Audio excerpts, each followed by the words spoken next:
mitás kotilie tuutiosti, но мукет алкиос извинтуашме праздники. Шумпотесар. Нам тут не шумпоте орияшке, сопон на туш бачен тау. Конечно, мы хотим посмотреть на доброте пожалуйста. Вы можете порисовать наши... Тол-ба-ба! Еще разок! Тол-ба-ба! День буречный я спел, день буречный сейчас. Ой, кала-кала-кала-кала-но, пинал-пивал зелюкта.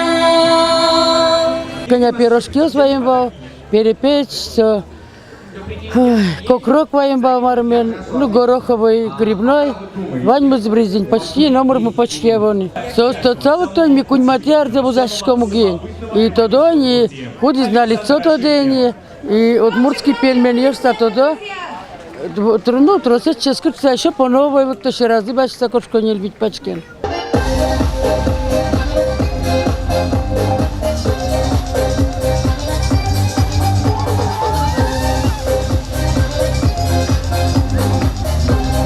Очень здорово, классно, что в хорошую погоду можно придумать какое-нибудь классное действие, познакомить молодежь с разными культурами страны, потому что многие люди не всегда углубляются в наши народности. Очень интересно действительно посмотреть культуру именно Удмуртии. У меня очень много друзей из Удмуртии, я сама там не была, но такое ощущение, как будто бы я в Удмуртии немножечко. Я